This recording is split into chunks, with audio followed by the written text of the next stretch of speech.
보이는 라디오 생생경제 매주 수요일 이 시간 여러분을 새롭게 만날 코너입니다. 한국폴리텍대학과 함께하는 배움이 일자리다. 브라보 6월 라이프. 자, 오늘 첫 시간인데요. 자, 오늘은 폴리텍대학의 AI 교육 전도사이신 조재희 이사장님 그리고 교육생 황덕재 씨 두 분과 함께하도록 하겠습니다. 스튜디오에 나와주셨어요. 안녕하세요. 안녕하세요. 네, 안녕하세요. 네, 안녕하세요. 반갑습니다. 자, 오늘 첫 시간이니까요. 먼저 우리 이사장님 자기소개를 좀 부탁드리겠습니다. 네, 안녕하세요. 취업 1등 대학 한국폴리텍대학 이사장을 맡고 있는 조재희입니다. 이슈앤피플의 신상 언박싱에 한번 나오셨었죠? 네, 그렇습니다. 이제 취임하신 지 얼마나 되셨죠, 이사장님? 지금 한 6개월 됐습니다. 아, 그러시군요. 한창 바쁘실 텐데 이렇게 와주셔서 너무 감사드리고요. 자, 다음 황덕재님 인사 부탁드릴게요. 네, 안녕하십니까. 33년 경력 배우에서 이제는 기술인으로 꿈꾸고 있는 황덕재입니다. 저는 한국폴리텍대학에서 신중년 특화과정 교육을 받았습니다. 네. 초면이긴 하지만 처음 뵙는데 아마 지금 유튜브 보이는 라디오로 저희 방송 보고 계시는 분들은 어디서 많이 봤다, 낯이 좀 있다 하실 수도 있을 것 같아요. 지금 마스크를 써서 좀 얼굴이 다 안 보이긴 하는데 30년 동안 배우를 하셨습니다. 네. 대표작들도 정말 많으실 것 같은데요. 네. 네, 어떤 대표작들이 쓰셨는지 좀 소개를 해주시면 저희가 더 잘 알 것 같아요. 네. 저는 1987년 4월 20일 날 KBS 공채 드라마 12기로 공채 12기로 데뷔해서 많은 분들이 사랑해 주신 야인시대라는 드라마가 있습니다. 네, 지금도 하더라고요. 가끔 채널에서. 네. 역주행을 하고 있습니다. 네. 거기서 서대문 작두 역할을 맡아서 열연을 했고요. 그다음에 TV 사상 전무후무한 시청률을 기록한 75%의 시청률을 기록한 첫사랑이라는 드라마가 있었습니다. 네, 지금은 안 나오는 시청률이죠. 네. 네. 그때는 방송사가 이제 세 개밖에 없었으니까. 없었으니까요. 네. 그래서 이제 그 드라마 마치고 이제 왕건, 대조영, 그다음에 순풍산부인과 그리고 등등 33년을 연기를 했습니다. 네. 그런데 이제는 그리고 최근에 이제 드라마 끝낸 거는 오본부에서 시작한 그 타임즈라는 드라마에서 네. 대통령 비서 역할을 연기를 했었습니다. 아, 그러시군요. 아니, 이렇게 거의 한국 드라마 역사 속에서 드라마랑 쭉 함께 해오신 배우님께서 어떻게 이렇게 배움이 일자리다 코너에 나오셨는지 아마 다들 궁금하실 것 같은데 좀 50대의 나이에 폴리텍 대학에 입학을 하신 거잖아요. 어떻게 보면. 네, 그렇습니다. 새로운 도전을 하신 거라고도 볼 수 있을 것 같은데 네. 어떤 계기가 있으셨어요? 예, 있었습니다.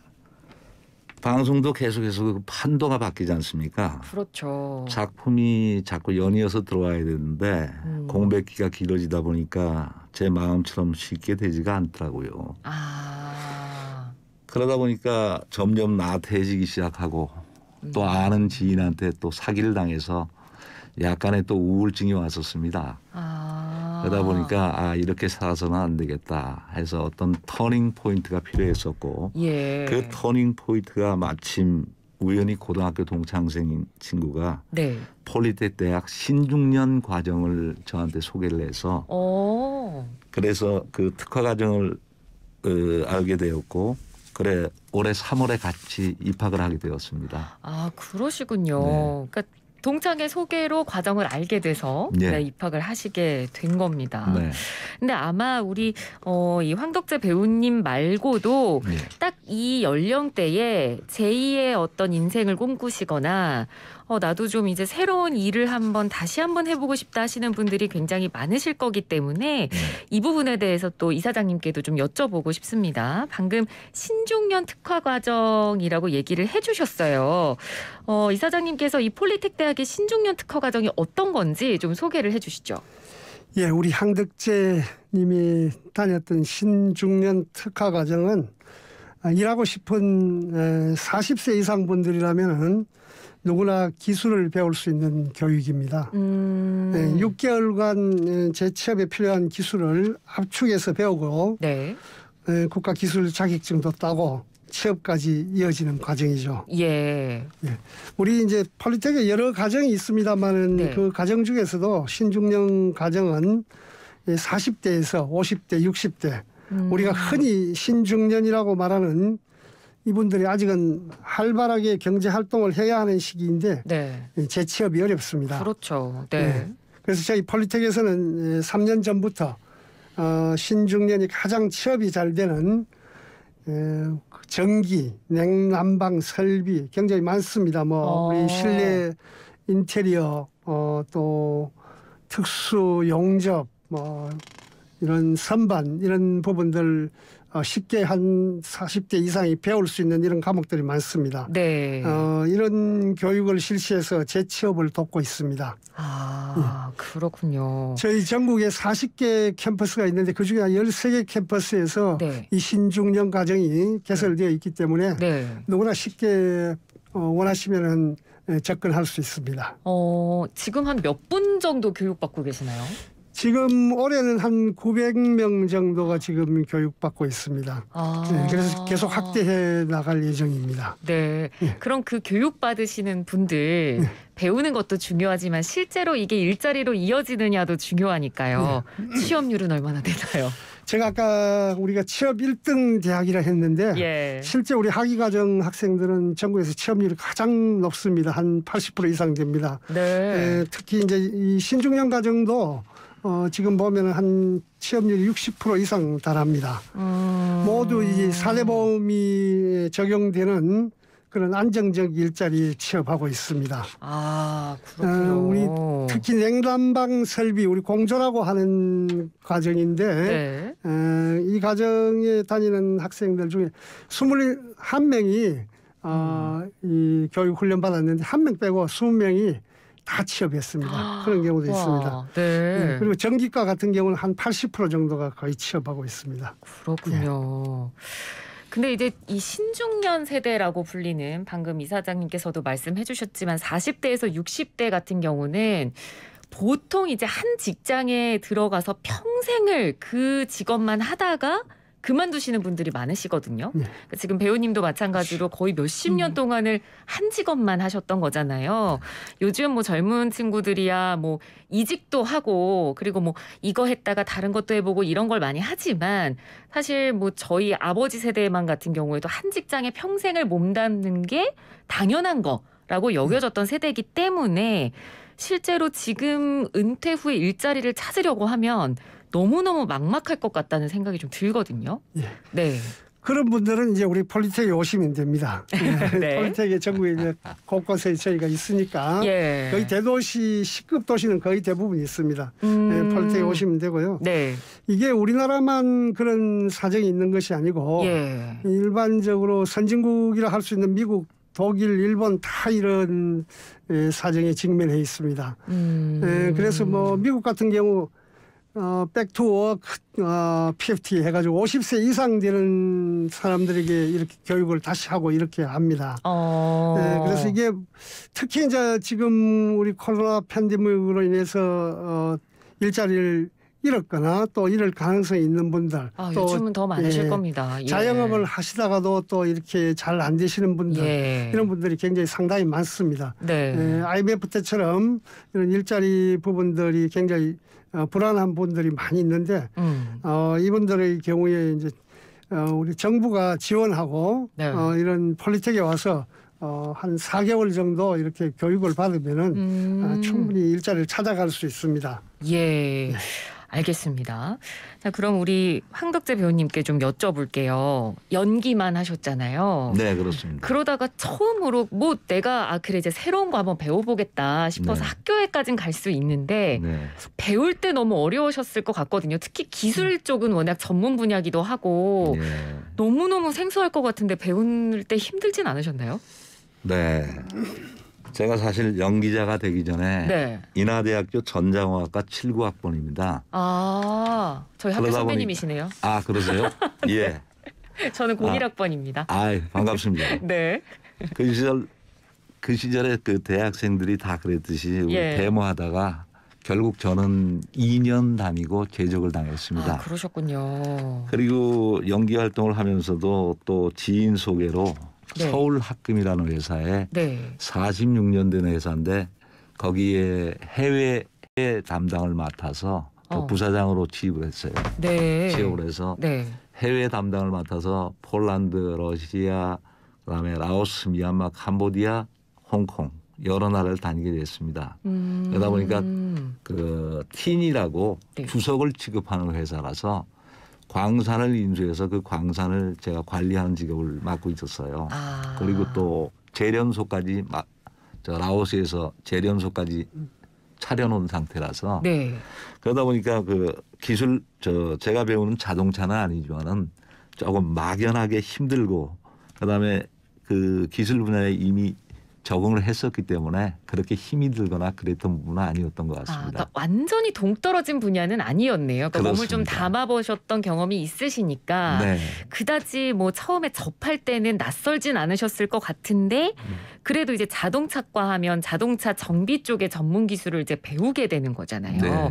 구체적으로 어떤 기술들을 그러면 들어가서 배우셨나요? 네. 자동차는 그 기본적인 자동차 엔진 점검 그다음에 차체 수리부터 개인 창업이 가능한 자동차 튜닝 그리고 기술 수요가 많은 광택이나 실내 클리닝 흠집 제거와 같은 자동차 내외장 와. 그런 것까지 다 배웁니다. 네. 또 물류 운반에 필요한 지게차 운전도 배우고 있어서 예. 자격증 취득 범위도 넓고 또 취업할 수 있는 분야도 다양합니다. 지금 방금 지게차 운전 배웠다고 하셨잖아요. 네, 제가 얼핏 듣기로도 네. 50대에서 인기 자격증 1위가 지게차 자격증이라고 들었거든요. 지게차 운전기능사? 네. 네. 학교에서도 지게차만을 위해서 네. 또 따로 지게차만 전문적으로 하는 과정을 아, 그 과도 또 따로 있고. 만들었었던 상황도 있습니다. 아, 그렇군요. 저희는 자동차와 지게차를 함께 했었고요. 자동차에 대한 전반적인 걸 배우셨고 네. 6개월이라는 시간이 사실 뭐 길다면 길지만 어떻게 보면 짧은 시간일 수도 있는데 정말 다양한 분야들을 배우실 수 있었던 건데 네. 교육받으면서 어떤 점이 가장 좋으셨어요? 가장 좋았던 게 이제 손으로 직접 실습하는 게 제일 좋은 점이었고요. 그다음에 폴리텍 대학은 보통 70% 이상이 실습으로 만들어지는 교과예요. 네네. 저도 그 예전에 대학에서 전자를 배웠지만은 이론하고 실제는 현장에 나가보면 완전히 다르지 다르죠. 않겠습니까? 네. 그러니까 그게 이제 보통 일반적으로 많은 차이가 있는데 네. 또 교수님들께서 아주 집중적으로 가르쳐 주세요. 교수님들이 보통 30년 내지 40년의 현장 경력을 갖고 있는 분들이다 보니까 예. 실전에 매우 강하시거든요. 아. 그 노하우를 바로 전달받을 수 있고 또 모르는 것을 질문하면 불편 없이 세세하게 연결을 해 주세요. 아. 이 모든 걸 전액 무료로 배우고요. 네.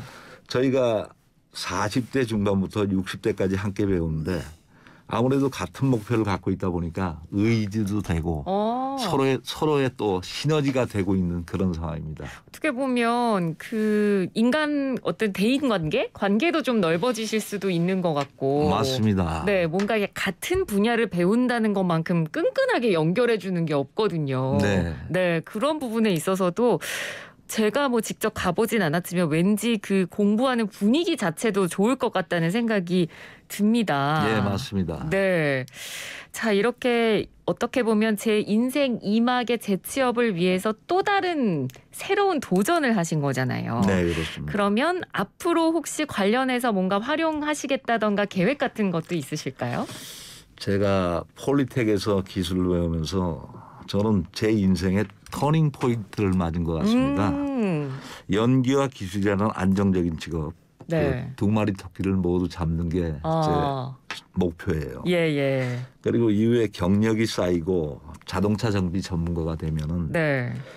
기회가 주어진다면 물론 저 조재희 이사장님께서 기회를 주신다면 기회 드리겠습니다. 여쭤보려고 그랬어요. 네. 대학에서 특강도 좀 하고 싶고요. 네. 그게 저의 큰 바람입니다. 근데 기회 주시겠습니까, 이사장님? 예, 기회 드리겠습니다. 감사합니다. 황덕재님이 하신다면 얼마든지. 예. 인기 많을 것 같아요. 일단은 이제 드라마 팬분들도 많으실 거고, 그리고 지금 방송하실 때 목소리 들으니까 워낙 목소리가 좋으셔서 강의하실 때도 너무 잘하실 것 같습니다. 정말 감사합니다. 그러니까. 네, 자동차 정비 전문가도 되시고 또 학생들까지 가르치는 일까지 해주시면 너무 좋을 것 같고, 아마 지금 저희 생생경제를 들으시는 분들이 또 5, 60대가 굉장히 많으시거든요. 그래서 들으시면서 공감하실 분들도 많으실 것 같고, 또 나도 뭔가 좀 도전해보고 싶은데 선뜻 마음이 안 나서는 경우도 많을 것 같거든요. 그런 대한민국 신중년들에게 뭔가 조언을 해주신다면요. 네, 제가 저희 나이가 지금 61년 소띠라서 지금 모든 동창, 초등학교, 중학교, 고등학교 동창들이 전부 다 지금 정년의 위기에 있습니다. 네. 올해가 이제 이 안식년이라 그래서 1년 동안을 제2의 취업을 위한 준비를 하고 있는 기간인데요. 예. 이런 분들을 위해서 제가 권하는 데가 저 폴리텍에 도전해보라고 권하고 있습니다. 네. 그리고 저 일이 끝나고 쉼이 길어지면은 정상적인 템포를 놓치기 쉽잖아요. 그렇죠. 그러니까 기술을 배우면서 삶의 활력도 찾고 또 재취업까지 준비할 수 있으면 그야말로 신중년에게 꼭 필요한 교육이라고 생각합니다. 네, 맞습니다. 그러니까 뭔가를 배운다는 건 굉장히 가슴 뛰는 일인 것 같아요. 그러니까 조재 이사장님께도 좀 여쭤보고 싶은데, 이런 신중년의 재취업에 대해서 또 직접 교육 현장에 계시는 분이니까 또 바라보시는 마음가짐이 다르실 것 같거든요. 어떠신가요? 예, 방금 우리 황덕재 님이 이야기한 인생의 터닝 포인트라고 했는데, 네. 우리가 일상적으로 한 20년 정도 이 교육을 받고 한 길면 30년 정도 이렇게 취업을 하는데 이제 한 6개월 정도를 집중 또 투자를 하시면은 네. 50대 이상 분들이 한 10년 이상은 또 충분히 또 새로운 취업을 할 수 있기 때문에 시간적으로 봐도 굉장히 그 어떤 효율성이 높은 겁니다. 네. 더구나 우리 폴리텍의 프로그램은 그걸 또 담보한다고 할 수가 있겠습니다. 제가 그 KDI 연구 보고서를 보니까 예. 우리가 한 15년 후쯤 되면 우리 한국 사회가 굉장히 고령화 사회가 이제 뭐 OECD 중에 한 3번째로 된다고 그렇게 합니다. 이렇게 이제 직면해가 있는데, 이런 시대가 되기 때문에 직업교육 부분이 제일 중요합니다. 네. 특히 이제 50대 이상의 교육을 받아야 되는데, 예. 이 중장년층이 우리 사회의 허리이고, 또 본인들이 30대, 40대 때 그 자신의 메인 경력이 있지 않습니까? 그렇죠. 이 메인 경력 부분들을 다시 재활용할 수 있는 그런 부분들이 국가적으로도 또 지원을 해야 되고요. 네. 그게 뭐 아마 혹시 보셨는지 모르지만은 옛날에 좀 유행했던 인턴이라는 그 영화가 있습니다. 전 너무 재밌게 봤어요. 재밌게 봤습니다. 네, 여러 번 본 것 같아요. 네네. 배우가 멋지죠. 네. 그 주인공 대사 중에 이런 부분이 있습니다. 경험은 결코 늙지 않는다. 경험은 결코 시대에 뒤떨어지지 않는다. 제가 영어로 해볼까요? 우리 황덕재 선생님이 아까 영어 잘하신다 그러더라고요. 네. Experience never gets old. Experience never goes out of fashion. 이렇게. 40대, 50대는 일 경험도 풍부하고 그리고 일할 의욕도 높고 또 인구 구조상으로도 가장 높은 비중을 차지합니다. 네. 그래서 이 신중년이 재교육을 받아서 이분들이 가지고 있는 그 숙련된 경험, 노하우를 산업 현장에 충분히 융합한다면은 개인도 경제적으로 좀 더 유익한 삶이 되고 사회 전체적으로도 우리 사회에 크게 이바지할 것이라고 생각합니다. 예. 알겠습니다. 자, 오늘 배움이 일자리다 시즌3 브라보 유얼 라이프 첫 번째 시간으로 신중년 세대 재취업에 대해서 저희가 오늘 좀 고민을 해보고 현장 이야기를 들어봤고요. 앞으로 수요일 이 시간마다 저희가 이제 실제로 현장에서 어떤 교육들이 이루어지는지 그리고 제2의 인생을 준비하기 위해서 우리가 어떤 교육을 받으면 좋은지 구체적으로 좀 이야기를 많이 해볼 겁니다. 앞으로 매주 수요일 기대해 주시기 바랍니다. 자, 오늘 첫 시간 함께해 주신 한국폴리텍대학의 조재희 이사님 그리고 황덕재 씨 두 분 함께 해주셔서 고맙습니다. 감사합니다.